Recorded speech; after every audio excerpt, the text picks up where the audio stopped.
Good morning, everyone. Hope you all had a very interesting session on digital world.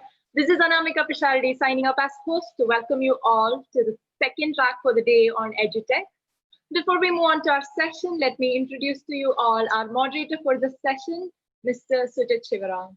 He's the Hello. Managing Director of ESCO Singapore, a certified accountant by profession, or has over 31 years of experience in corporate finance and business in Asia in different industries. He has garnered a wealth of experience working in varied functions as corporate finance, treasury, audit, management accounting, trade finance, banking, CEO offices in multinational corporations. He has been a key member of our management team for the past 21 years. Today, as the MD, Sujit is leading ESCO towards. Really welcome you to the session. Thank you.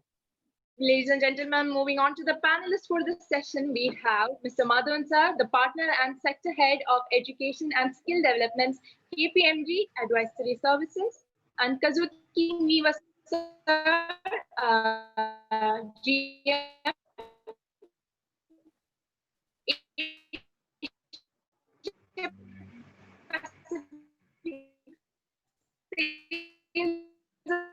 Marketing Division, Japan, George, the Chief Operating Officer of College of Engineering, Adu. Let me now over to you.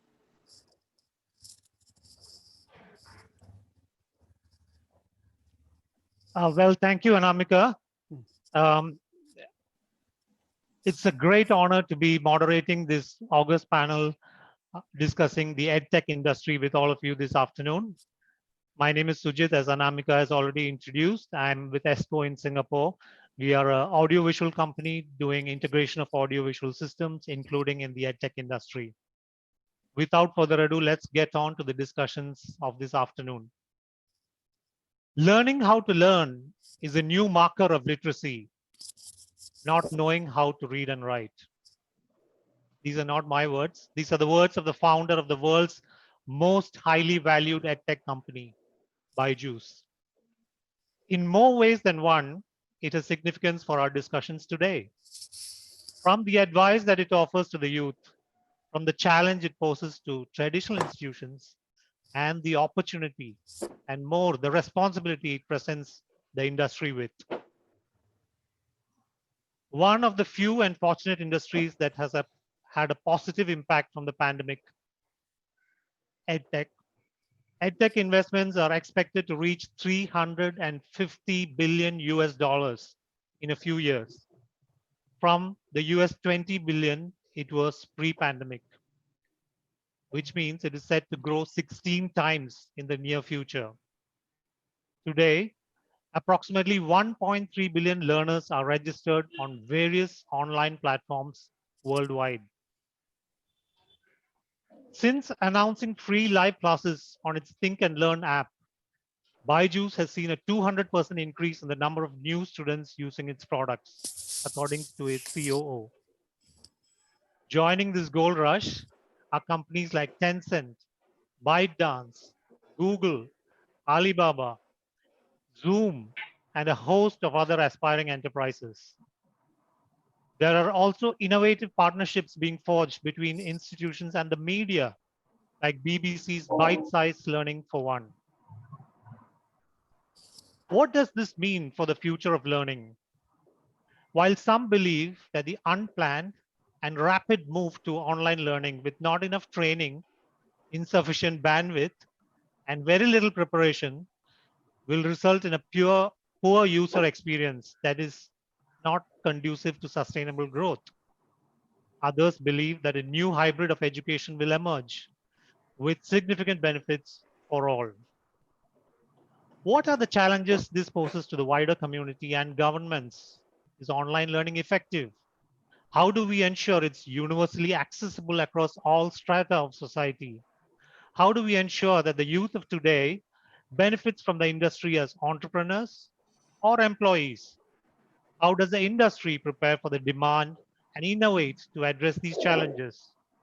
How do institutions adapt to the new ways of teaching and learning? Well, let's discuss.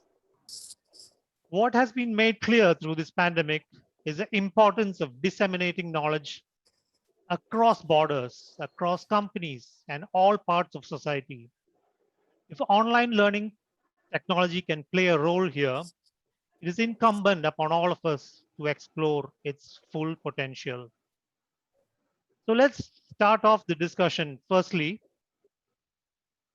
let me take this question from our youth panelist, Akash, who had asked, what is the EdTech industry all about? And what are the career opportunities that an engineering student can expect from this industry, especially for computer science students? Are these opportunities similar for all branches? What about for students learning arts and science? What are the skill sets that are required to address this opportunity? So let's start off with this discussion. And I would request all of you to briefly introduce yourself and then share your perspective on this question. With that, let's start with the representative from the institutions, Mr. Madhavan. Madhavan, sir. Yeah, thanks, Ajit. So just as a brief background, partner with KPMG, about 20 years in the management consulting space, largely over the last 15 years, had been advising governments, edtech companies, education institutions per se, in their learning journeys, if I may say. So that's the core area that I come from. So largely, it's a fantastic question that I would say from kind of Akash. Just to share that perspective, 2-3 thoughts that I want to initially open up onto this. First is to say, okay, EdTech as a coinage is pretty new. Because it is not just an enabling technology. Now, when we say EdTech industry, I see this probably as a conglomeration of 3 industries. One, the education industry, which is the formal learning environments, as all of us would know, on the schools, colleges, and the traditional systems. The second one is the technology domain, because how does technology really play a role? Previously, it used to be administrative technologies like ERP, but right now it is, kind of classroom technologies and learning technologies that is happening. So technology has a huge space.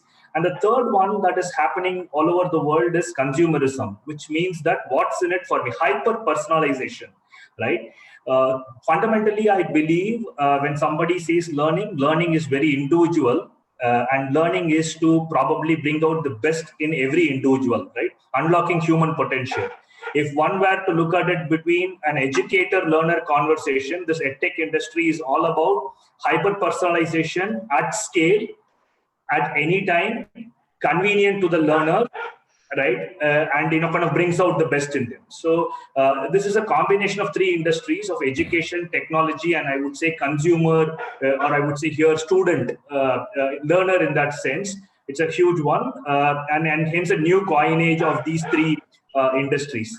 What's a career that one can look at it? Yeah, it has multiple options for people coming from education sector, or the people coming from technology sector, or the people who are looking at learner insights or consumer insights, retail kind of a sector. To a computer science student, I think it is a lot more in terms of technology as a main anchor. So your coding, machine learning, your ability to do digital tools and the usage, extremely high for a computer science student in terms of building this up. That's a core skill. Let me open this up, and then probably with the other panelists can cover the other segments also. Sure, definitely. Thank you so much, Madhavan, sir. Let's now move on to Kazuki Miwa-san from Elmo. Miwa-san, can you share your perspectives on the EdTech industry? Okay. My name is Kazuki Miwa from Elmo Company Limited in Japan. I'm in charge of sales and marketing for Asia Pacific market, and we provide many ICT products for education. Since we are established in 1921, we are like almost a 100 years company, and we have experience in education for 50 years. Maybe you remember OHP, overhead projector, which is produced by us. Yeah. Oh. So our products makes increasing of students' understanding. Our product can help students, understanding of in a session. So we have our point of view. We can, just like our the current situation in the COVID situation, there are a lot of demand from schools. They don't know because the old teaching style, just blackboard and chalk, is over now. We have to change to the new teaching method. So technology will help for both students and teachers and institutes. And the point is, at this moment, we don't have right products. Actually, we don't know what is right, what is correct products for education. But we can introduce the best solution, and which is good. Maybe this is good for Indian schools, and this is good for Japanese school. So I think from the industry side, we can ask you to try many products and find what is right in your school. Yeah. All right. Thanks for that introduction and thoughts, Nivasan. Let's move on to Rahul Lipan. Rahul, as a new entrant into the industry, what are your perspectives on Edtech? Okay, first of all, myself, Rahul Lipan, and I'm the CEO of Martians Business Solutions. We've been in this industry for the past 4 years, training students on employability skills and other soft skills developments. For example, we do trainings on ethical hacking, cybersecurity, data science, and future courses like AI, machine learning, etc. So first of all, I would like to start off by saying what an edtech industry is. An education or edtech industry is a stream that provides learning applications or learning methods through different technological advancements. There are plenty of e-learning applications out there, just like edX, Coursera, and the main Byju's. And there are also platforms like Google Classrooms are there, Blackboards, Moodles, etc. Okay, so there the content creators or the authors can host, upload their content there. Okay, so I think in India there are almost more than 4,000 startups in this space right now. Wow! And with this current situation, it's likely to grow. So yes, there is a growing opportunity in this market, and it varies from developers, DevOps, testing, and cybersecurity. The cybercrimes right now these days are increasing. So we need to create awareness for that, first of all. And more than that, there are content developers, AR, VR developers, graphic designers, animators, etc. So I think there are plenty of a boom in this industry. It's going to be a boom for both engineering and non-engineering graduates or students. Thanks, Rahul. Before I move on to Akash, I was curious to find out why the name Martians. Okay. Martians it's way to the future. Mars has always been a curiosity. It will generate an interest. We are all big fan of Elon Musk. All right. Thank you, Rahul. So Akash, does that give you a good perspective on what the edtech industry is, and what was your thoughts on the industry before listening to us? First of all, hello everyone. I am Akash Nair from College of Engineering, Adu. I'm a fourth year computer science student. So first of all, it was a very good to hear from all the three of our panelists on how actually education and technology are growing in hand to hand. It's really good to know, especially in this current scenario where we are bounded with the technology. Like technology is it's considered is one of our daily routine. Like we cannot, what we can say, it's one of our necessary. It's necessary for us to be. So it's basically very important for us. Like technology is something that we cannot think of living behind it. because especially in this current scenario, especially we are also having online classes, and which is often held in Google Meet and all. So that's why I too guess like education and technology must be go in hand, so that really we can go further. And especially as Mr. Rahul Ipan has mentioned, like the current scenario where people really get to enhance their skills. Like he is also one of a good orator and one who provides a really good education. Says I had an opportunity to attend his ethical hacking workshops. It was really good for hours as well. And thanks a lot for providing me the opportunity as well. Thank you. All right, thank you, Akash. So let's just move on to the skills and learning, right, that is required for the youth in order to be able to address the opportunities in this industry well. Okay, so I would like to share some perspectives first, and then we can discuss. So I'm sure all of you have heard of Yuval Noah Harari. So in his treatise on the future of humanity, he has written a book called 21 Lessons for the 21st Century. The philosopher, historian Yuval Noah Harari offers the young people of today some advice. In order to survive and thrive in adulthood, they should not rely on traditional academic skills such as solving equations or learning computer code. These will soon become obsolete in a world which computers can perform such techniques more quickly and accurately than humans. All the information-based jobs in fields as diverse as journalism and medicine will be under threat in a few years to come. Instead, he predicts that key skills they need to survive and thrive in the 21st century will be emotional intelligence. It is still difficult to imagine a computer caring for a sick person or a child, and the ability to deal with this change.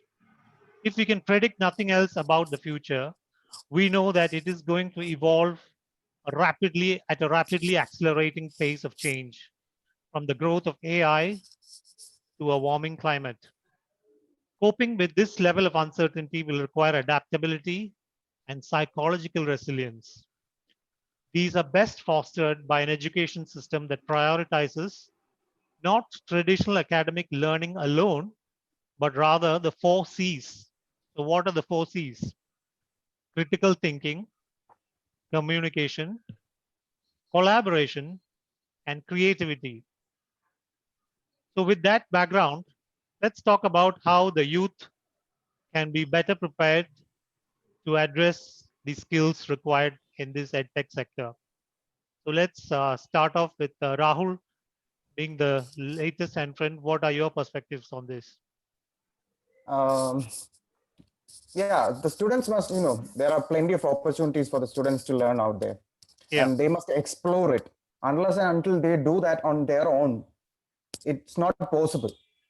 So yeah, I was listening to an speech by Sanjay Sharma, VP at OpenEdX. Okay, so he quoted like the part we are able to move into Zoom or any digital platform that shows the classroom approach was not socially distant.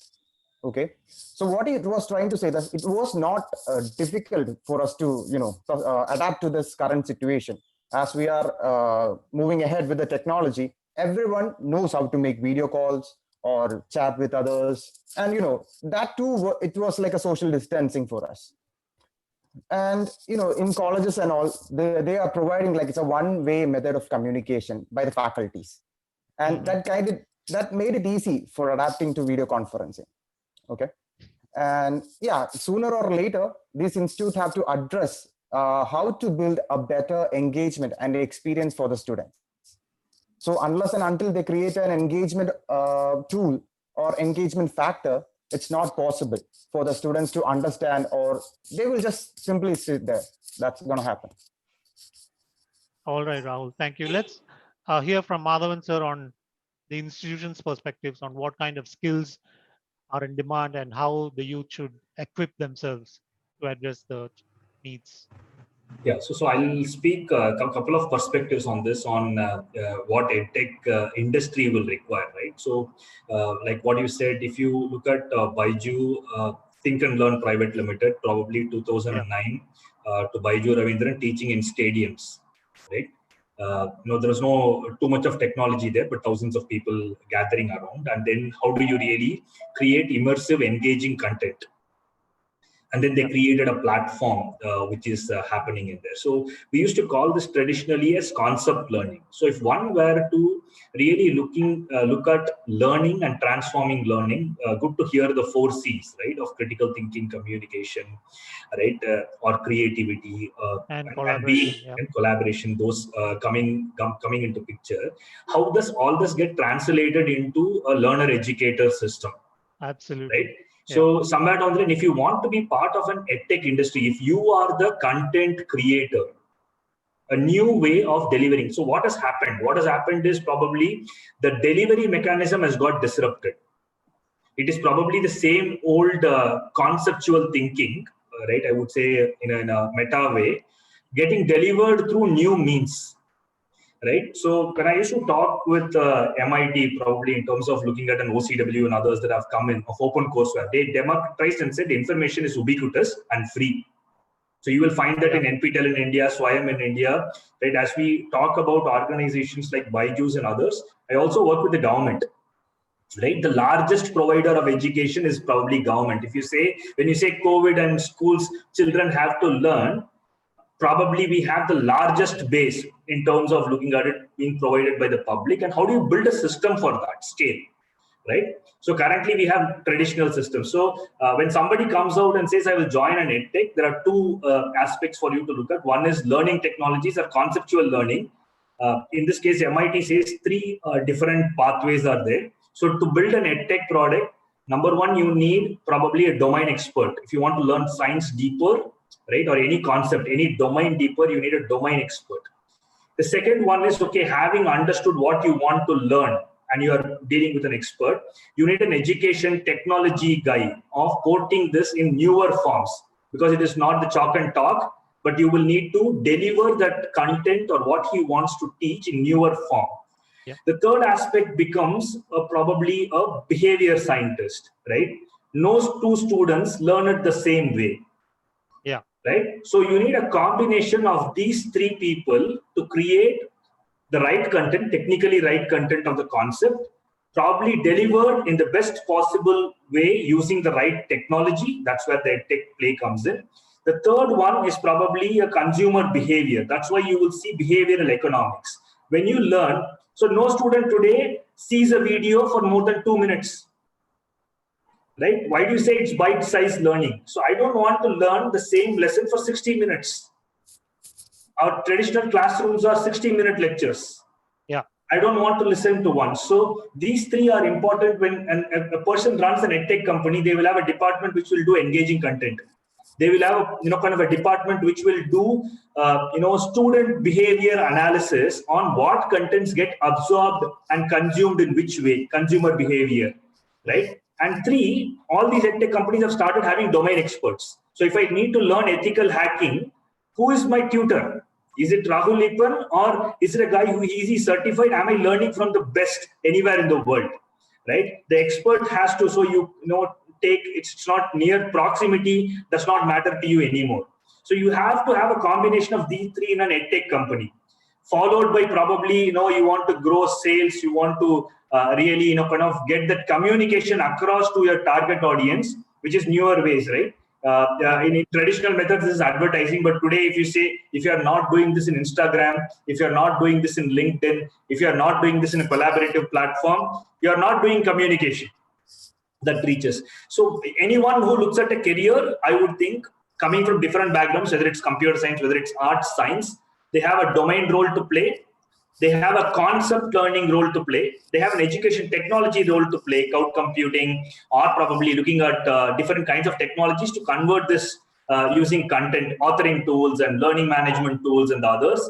The third one is probably behavioral scientists, those who do economics, psychology, and the others, to say that, okay, which student learns in what way, right? That comes from that domain of thinking. So without that, it is extremely difficult. Take it to entrepreneurship and others, which is, I think it is more, big organizations are small. In EdTech, it's all, it's entrepreneurship. So anybody who's entering this field should be able to do a product development. They should have a product development skill. There should be an entrepreneur, which means that you should be able to create, right, scale up things, and probably kind of make it useful for a larger audience. So those are skills that I think is extremely required when anybody does it. Personally, to relate, because I also came from a computer science engineering background, trying to do voice over IP technology in 2000. Right, today, we see more data on telephones than voice. Looking at it, so if you look at it, okay, you will start with algorithms, you start with problem solving, you'll start with coding, right? Where do you push the envelope? Do you create platforms? Do you create new Google Meets? Do you create new video analytics? Do you create kind of new AR, using AR technologies, and you create new concepts, contents that can be better understood? So extremely important for people to move from that coding skill to what is human centric. What are you really trying to convey? The messaging part becomes important. The use of technologies for the right communication becomes important, and collaborating, working with people. So you need to work with psychologists, you need to work with probably technologists, you need to work with finance people. So that collaboration and teaming skills and entrepreneur skills is important. So as you look at your career in EdTech field, be open. No one skill is going to take you there. You need to master one skill, but you need many skills to be participating in this group. That's a perspective that I would like to add. Yeah, fantastic insights, sir. Very comprehensive too. Let's also hear from Miwa-san as to what the industry is looking for in EdTech professionals, right? So Miwa-san, what kind of skills are valuable to manufacturers like Elmo and others in the industry? Yeah, I think we believe the virtual classroom will be popular. No matter where you are, and you can immediately attend the class in virtual classroom. That is will be a trend maybe in coming years. And I want to point out two things. One is easy to connect. I mean, easy using, user friendly, like that. And the second is security. Actually, security is also very important. Someone will hack and listen your conversations. So I think if you focus on this, two things, we have, I think, we have a lot of demand on these topics. So I think also the network. Now in Japan, we started 5G. Actually, it's only from Tokyo now, not in my city. But I think in 1 or 2 years, 5G will be the only network. And 5G, we can do many things. So this kind of Zoom conversation will be changed to another stage. Yeah. So we should study more about the next technology like that. Yeah. Sure. So Miwa-san, just to make it a bit simpler for Akash and his friends. Yeah. So for example, if Elmo or any other hardware manufacturer, right, which provides hardware for education technology is looking to hire people, what are the qualifications that you will look for? Do you look for computer engineers, or you don't care if they are engineers or not? So do you have an idea on that? What kind of skills would you be looking for? I think in hardware, our camera is already good enough. 4K regulation, 4K image and good speed. And so the importance is software. We are always looking for software engineering. All right. Yeah, that is, I think we have, there are many vacancies in the future. I see. Yeah. All right. So let's move on to Akash. Akash, do you have an idea about what skills are required, and do you have any doubts or questions in this regard? No, sir. Regarding doubts, I don't have anything particularly because, as you have mentioned regarding earlier, the 4 pillars which you had Exactly. mentioned, like Yeah. that are actually, I too think the same. One of the most important factors that make you stand apart from other people as well. Because, as Madhavan sir also said, like it's okay, like you know technologies, you know how to code, but still people look for your soft skills as well. Like how you can be in a group when you are put in a group, how well you can perform with them. It's like there are people who code who they all have good skills, but it's all about the communication and that how well you can communicate. And secondly, as sir mentioned about the content, like as a student, I too know, like sitting in a class hearing from a teacher for 60 minutes is not an easy, and especially when it comes to online, people look for engaging content, like how it will engage, how we can engage with the content and we can learn more rather than sitting in front of the same thing as Akash, well. I think you've muted yourself. Yeah. Yeah. So no, actually, I was telling the same about how engaging content as well. So that's what actually one of the doubt which I had, especially the first of all the soft skills which you had mentioned, like it's necessary as well, and the content. If you are looking for something, first of all, you need rather than having technical skills, we must also improve our soft skills as well, so that Definitely. people can really think, yes, he has some technical as well as some aspects which he can be in a group. When a particular student is put under a group or under a student circle, will he is able to cooperate with them or not? Exactly. So technical skills will evolve and emerge, right? We will just move to emerging trends in a bit, but it is the 4 C's. So let's just reiterate what are the 4 C's: critical thinking, communication, collaboration, and of course, creativity. All right. So let's move on to emerging trends in EdTech, right? So again, sharing a question that Akash had shared with me earlier, what are the perspectives of panel members here on the future of education?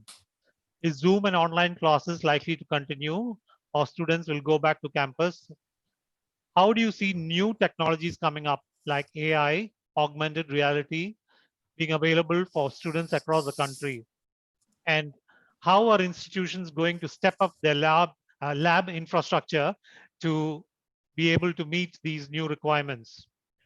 So I had done some research on some of the emerging trends in EdTech, and some of the concepts that were mentioned are augmented reality and simulation, adaptive learning, AI-infused learning, as Miwasan mentioned, 5G technology enhanced learning. They were talking about having a teacher appear as a hologram on your phone and take you through the lessons, right?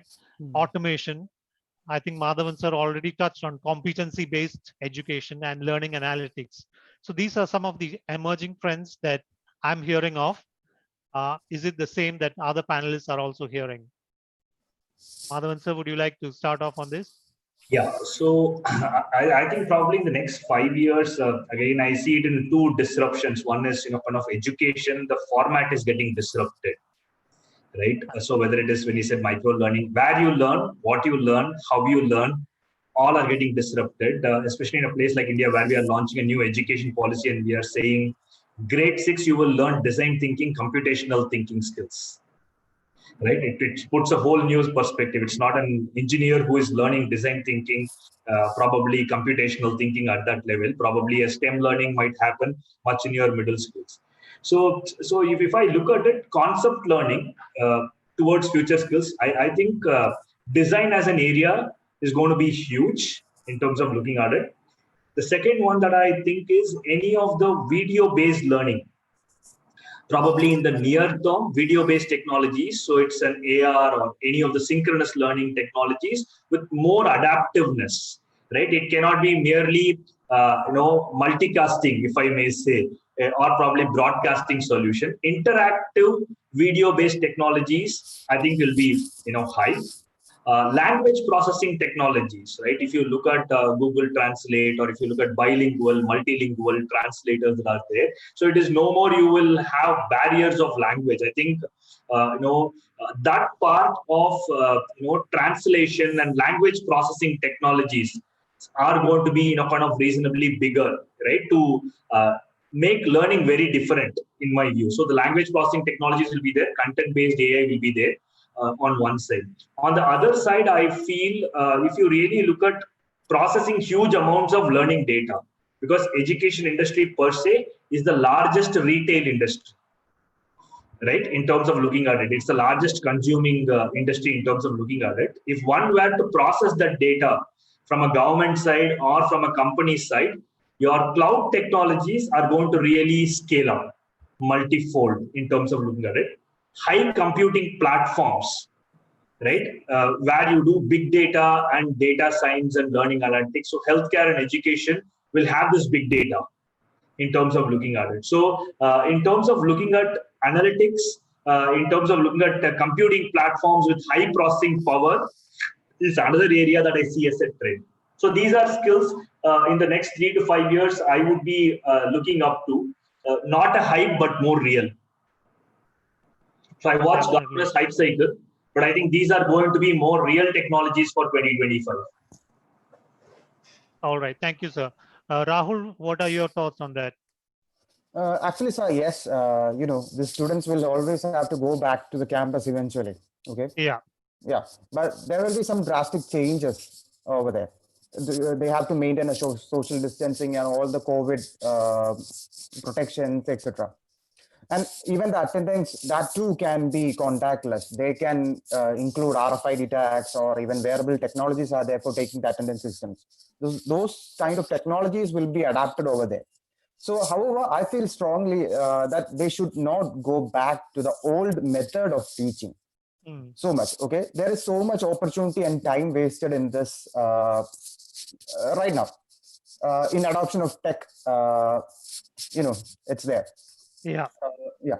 So institute can continue in this journey and build a better learning with experiences like flipped classroom, blended learning approach, and even they can put in a non-synchronous content over there. So it's like a method. We will give the materials first. The students have to refer, and then they can attend the classrooms. And with that, they will have a better understanding over those topics, and they will get a clear picture. And if we are adopting to this Zoom or classrooms, we have to build engagements. Like in between, we have to create some interactive contents or videos out there so that the students will be, they will look into this only, and they will concentrate on this. So that will create a bond between the teacher and the students, just like in real classrooms. So I think that's there. And, the faculties can take up a role of a coach. It's just like coaching them, not like a lecturer's approach. Yeah. And they can analyze the data of students and bring out the potential and innovative ideas and approaches the new methods of learning. And even, carry on. No, sorry to interrupt, Rahul. So, there was a question about institutions and their infrastructure and facilities becoming redundant. How should they scale up or skill up to address these new learning methods? So actually, everyone is powered, has even a smartphone or a powerful laptop with them. Even though the institutions don't have that infrastructure, they can afford to buy it, but still they are not using it. I don't know why, but still, if the students have the will to learn, they will crack it. Somehow they will crack it. I have seen in the newspaper lately, there was a student, he was keen into learning stuff. So he got on the roof to get the signal, just to get the signal and to attend the class. So that's how students are. They have the potential and they are keen into this gaining knowledge. But still, we don't have the infrastructure. Even the facilities here are less. That's it, sir. That's what happens right now. Thanks, Rahul. So Miwasan, you mentioned about 5G. So how else are manufacturers like yourselves coming up with new and innovative products to address some of these emerging trends? In next 5 years, I think still we have to make a best solution for remote teaching.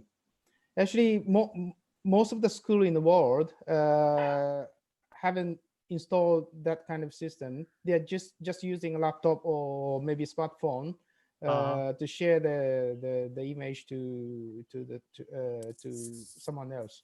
So I think some complicated new technology is too early for next few years. But in the future, as I explained,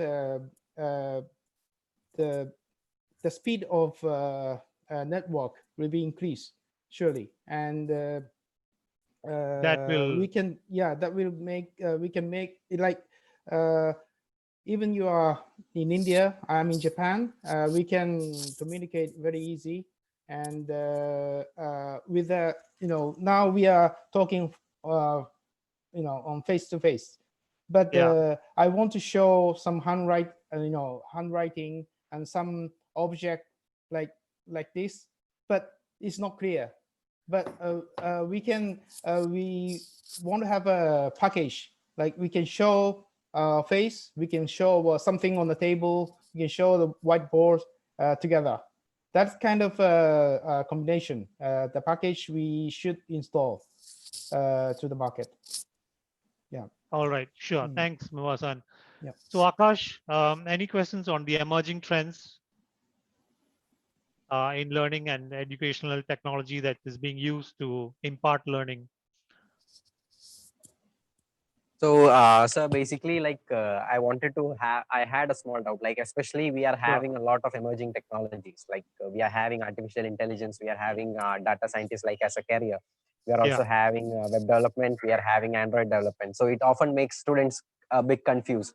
Like what should he or she take so that they can assure themselves as a path of success as in perspective to student. That's what my doubt was. All right. So I think we can address that in due course as we come to the other topics as well. But I think in some way or the other, it has already been addressed earlier, like Madhavan sir said. It's not just one particular aspect that is important, right? You have to look at what is actually emerging, gaining prominence, and be ready to learn that as well. Learning is not going to be just one time. Once you get your engineering degree, that is not the end all of it, right? So as and when new technologies emerge, you embrace digital learning to pick that up as well, right? So is everything easy, or are there any barriers that institutions and industries facing in imparting digital learning? Let's talk about that as well, right? So I read recently in a survey that colleges' ambitions for technology-enabled instruction have outstripped actual use, more because of practical impediments than philosophical ones, right? So they did a survey, this particular magazine where I took this information from did a survey, and they said that majority of the surveyed administrators agreed that faculty are crucial to the success of digital learning initiatives, serving as both a bolster and a barrier to implementation success. Yet, reports from both administrators and faculty suggest that resources to support faculty to implement digital learning are lacking, right? From a student's perspective, Akash had shared with me earlier, as a student, we face so much confusion in attending classes online. Our exams are weekly. Exams and weekly class schedules are unclear. We end up 6 to 7 hours in front of a screen. They find it monotonous. They're not sure about their exam results, so on and so forth. So these are some of the barriers or problems that have been identified. How should the industry and institutions come together to address and remove these barriers? Any thoughts on that, Madhavan sir? Couple of points when you said that, because I think adopting any technology at an industry level, the first problem is a mindset problem, right? Absolutely. So I had grown up in an industry, like if you look at my father went to the bank.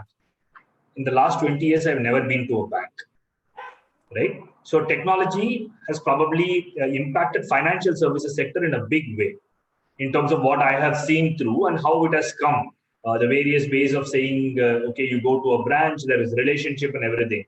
So I used to work in the financial services sector before coming into the education sector, and I see a lot more of transformation. So when you say universities and colleges tomorrow have to kind of get the chalk and talk out and then put all these gadgets in, Will that go to kind of immediately reboot and work? Might not be, right? So there are institutions which has a pace of change, and there are students who have a pace of change. So that's why when we say, you find more often than not in EdTech, when you directly go to the student, the technology gets easily adapted. Yeah. If they want the technology, they will adopt the technology. All the unicorn companies, predominantly, most of them are B2C model in education, right? When you start going to institution and saying, okay, school has to adopt, the principal needs to look at it, the teacher needs to look at it differently, the government needs to look at it differently, the rate of adoption of that technology changes. And also the expectation, it's like when once it says that, okay, a formal system is saying technology is working, it has to work probably 99.999% times well, right? Yeah. For them, it should not fail. Whereas in a learner, he says that, okay, I tried 3 courses, this is not working. Okay, what is the next course that I will take? Okay, this is better than the other one, I will move. So the ability for institutions depend upon one mindset, two, availability of proven technologies. So they are not going to be using students as guinea pig, because education and healthcare, you cannot go, kind of introduce a wrong product and kill the mind. Yeah. Right. So when institutions are doing, they want proven technologies, they want track record, they want to clearly say this is what it is. So I go with Miwa-san's statement. We need to find out remote learning technologies. Just what is available, doing experiments over it and doing trial and error will not be acceptable to an institution. Right. So when it goes institutional, proven technologies, that's going to work. When it goes to individuals and kind of convenience, I go to Rahul Ipan and then say, students want to learn. In my school, my college, I'm not getting the best math teacher. Can I get it better over the internet in any other place? Maybe you can seek and learn. That's their exploratory way of learning, and that is something that will happen. So I see, kind of the challenges will persist, but challenges are the ones which give you opportunity.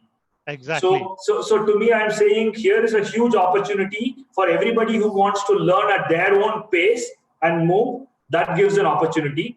For institutions and countries, it is competitiveness in some sense to say that, okay, what's the most proven technology that I can have, which is suitable, because it needs to be safe, it needs to be secure, it needs to be easy, it needs to be functionally relevant, and it should be affordable. Only then, kind of I can get that technology to users. So I see that pace of adoption probably slower than what youth will adapt to technology. Youth adoption to technology will be much faster, but might also fade out soon. So to answer Miwa-san's question, will we use overhead projectors? Today's youth might not understand overhead projectors. Today's youth will not understand an Orkut. Probably they understand today more WhatsApp and probably Telegram, right? And technologies will keep changing. They will keep switching to technologies and they will keep adapting. So the ability for technologies to evolve has to be there. That will be pretty, I would say, the velocity will be very high. Institutional adoption of technology will only be in proven areas. And that's what governments will adopt and institutions will adopt. All right. So as you rightly said, removing the barriers is an opportunity in itself. So I think institutions will have a support function where there are specialized departments supporting the tech in the education as well, which in itself presents an opportunity for aspiring EdTech professionals. Am I right to say that, sir? Yeah, so that opportunity is there, and I think if you look at to answer Akash some of the point when he said I'm getting confused by the timetable in India and the education institutions, if you look at it, they are slowly coming with open credit programs. So the student will be able to choose an elective, and you will be able to complete the program within 3 months, right? And Swayam modules are available. Today, I have seen in India, every student who goes through the computer science at least does 3 or 4 programs in Swayam where the teacher is not from that institute. Okay. And all those credits are accepted. So once that credit acceptance comes in, right, you are not talking about the timetable challenge or the teacher availability challenge or your device, bring your own device, kind of will happen in India too. So those are things that the system will easily adopt to. The timetable challenges will go away. But what it's going to be is what the institution should really focus on for 2025. It cannot teach you traditional technologies. Exactly. Rahul, any thoughts on the removing barriers? Yeah, I completely agree with what Madhavan sir said. It's a different perspective while coming to the institutions and while coming to the individuals. Because I think 2 years back, I went to IIT Bombay for a session on embedded systems. So I was taking a session over there for more than 200 students. So I have seen there what they were doing is they will listen to the lectures, and when they are given a work, they will refer all the Google it, and they will find whatever possible materials for that. And that kind of way, as Madhavan said, it's adaptive learning. They are seeking information over there and then taking it and applying it here. That should be implemented in here also. And once more, that engagement, they will ask us doubts and we have to clear it on live over there. And that must also be included. All right. Thank you, Rahul. Miwa-san, any thoughts on barriers in adopting digital learning and how we can remove that? Yeah, I 100% agree with Madhavan. Yeah, actually, we are facing the problem. When we introduce our products to India, all teachers and the students, they like it very much. And okay, we'd like to use your products, and price is also affordable. Yeah, but when we explain to the government or maybe principals, correspondents, they don't quite understand about this technology. I think there is a gap for understanding, between them. So, but slowly we explain and also give trial unit to school, and after they understand that this product is good, they surely can use it. Are willing to adopt. Buy it. So it takes time sometimes, and also I feel that Indian market is always like top down market. So we when it is getting popular, and it's very fast, because but to start up is very difficult. All right. Thanks, Miwa-san. Akash, any perspectives on how tech-enabled learning can be barrier-free? Are there any obstacles that you guys want removed and wish that your institutions address that? No, sir. As of I had totally agreed with the adaptive learning concept as well, because I guess 3 to 4 months back, we were sitting in a classroom, we were listening to our lecturers.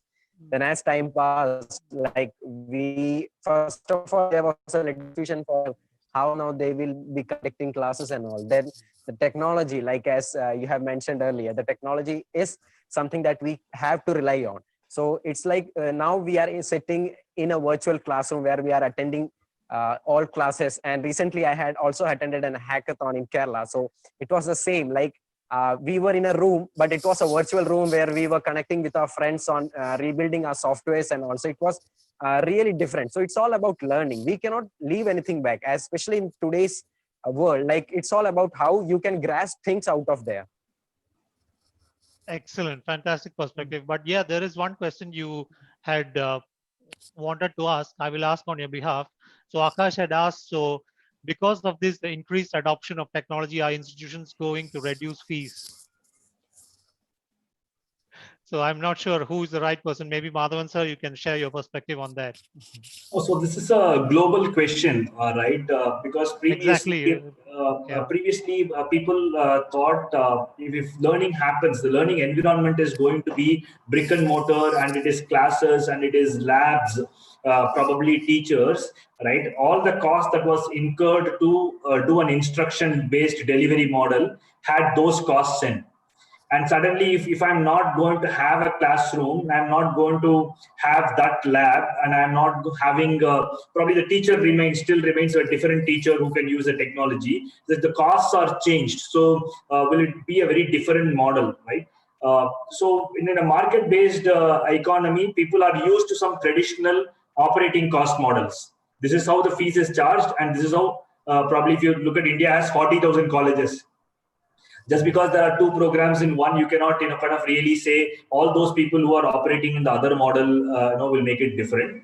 And at least I have seen in the last 6 months a lot of questions like this, right? Still Harvard charges the same amount. Harvard did not reduce its fee.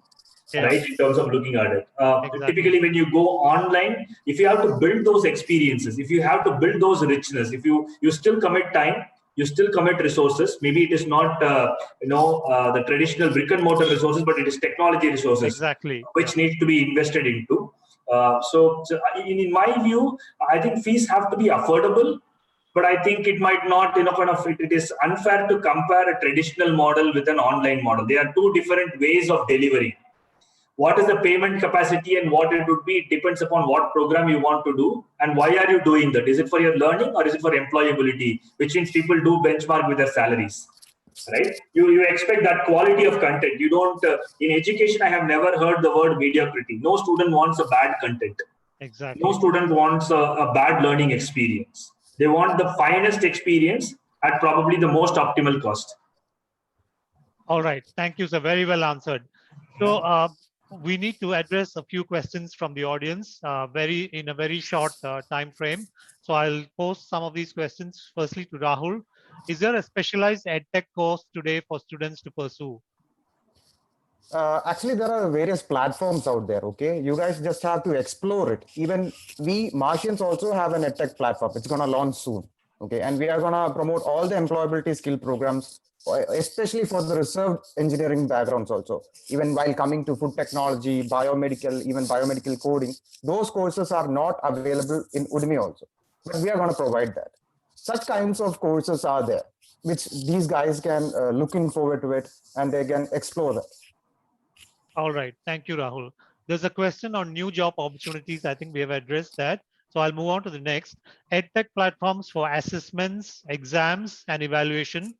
How mature are our systems and solutions to ensure a seamless evaluation process online? May I request Madhavan sir to take this question, please? Yeah, so two different ways in which it happens. One is at an institutional level, and then the second one is the high-stake exams that you see, which are like I'm saying any recruitment exams that happen, or probably when you're joining from your schools to colleges, which are like the JEE exams and others, which are moving prometric, right? So all these, owing to COVID, all the centers are also gone. Now they are looking at, okay, how can I really look at home-based testing using AI and other mechanisms that are evolving. So prometric testing, a reasonably large infrastructure is available in the market. One-to-one testing in terms of home-based, there are a number of solutions that are being currently tested upon, even in India. I think very soon we will have solutions which are more with AI-enabled proctored exams that are going to be in place. So we will not have this logistics of, okay, finding a classroom, 500 people, writing in the table your roll number, all those. Maybe a little bit more of that 5G and proctored AI solutions is going to change the way digital assessments will happen in India. Proven solutions are being made available, and I think you will see them coming through in the next few years. All right. Thank you, sir. I think we are left with 2 minutes, so I would like us to summarize with a rapid fire key message to the industry, to the institutions, to the youth. So Akash, would you like to start off? What was your key takeaway and what is your key message to institutions and industries? So basically my key takeaway was like, sir, as you have mentioned earlier, the 4 pillars, like which each and every student must always focus. Like it's not necessary that you are not good at coding or something, but always you must also be an adaptive learner as well.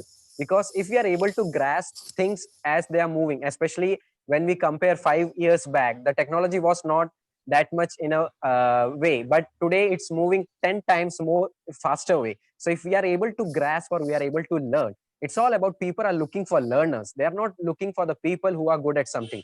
They just want to adapt. Like if he or she is given with so and so technology, will he be able to learn that? It's all about the adaptive learning, which I got to learn from here. Fantastic, Akash. Thank you so much. You have represented the youth extremely well. Let's move on to Miwasan. Miwasan, what is your key message for the youth and the institutions, sir? I was impressed that, Mr. Akash said that there are too many technologies, there are too many things have to learn, and what he doesn't know what to choose, right? So that is we are also facing the same, like but we will try to provide the right products in right timing. So there are many changes comparing to 5-10 years ago. So we advise you to study more subjects. I mean, all the subject I would say. So Thank you, sir. find the best for you. We don't know what will be the next trend in the future. Yeah, that's my advice. Sorry, that's it. Thank you so much, Miwa-san. Such valuable advice. Let's move on to Rahul, the role model of the edtech industry. What is your advice to the youth and to the industry? Yeah, so like Akash said, like for the past 5 years, it was way back, the technology was not so advanced. But right now it's going at a faster range. So even the students are adapted to the new kinds of technology and the devices and the softwares. It's become more user friendly. So it's easy for them to understand and adapt to those softwares. So I say those students have to find what's best for them and keep learning and do what you can, because it's the right time, it's the right time you can do what suits you. So that's it. Thank you so much, Rahul. Let's move on to Madhavan sir. So you've been a guiding star in this discussion. What is your key message to the youth? And so 3 things that I tell my team also, because I think I learn a lot more from the team that is joining, right? absolutely. My team. So 3 things that I think, learning to learn. I think I completely. So you need to be a lifelong learner. So the first skill that you need to kind of always have in your mind: be grounded, right? Be a learner all the time, right? That's my first message to anybody who's doing it. So you can learn anything in that sense. Learning to learn is important.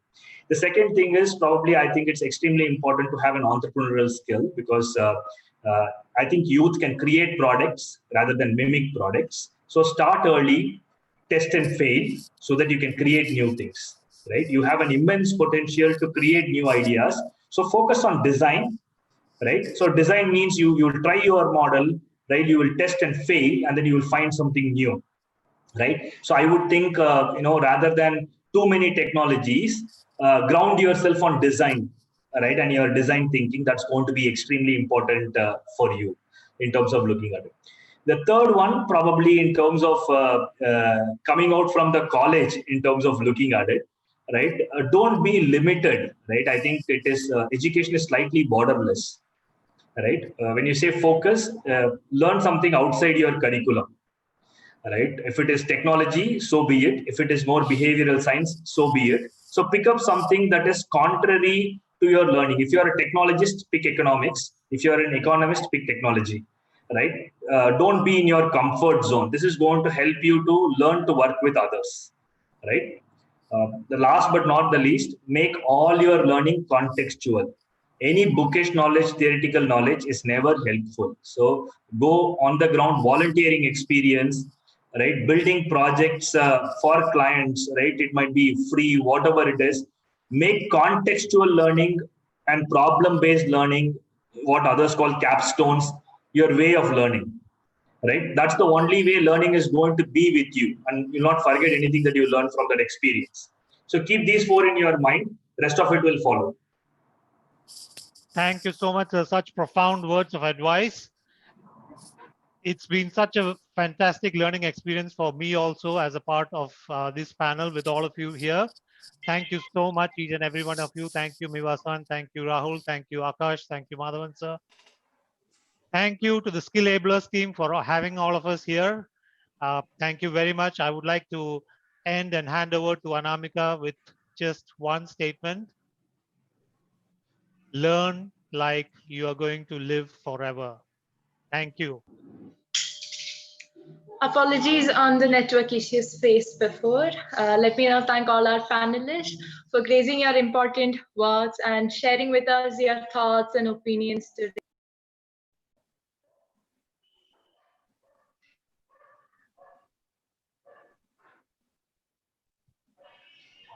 Sorry guys.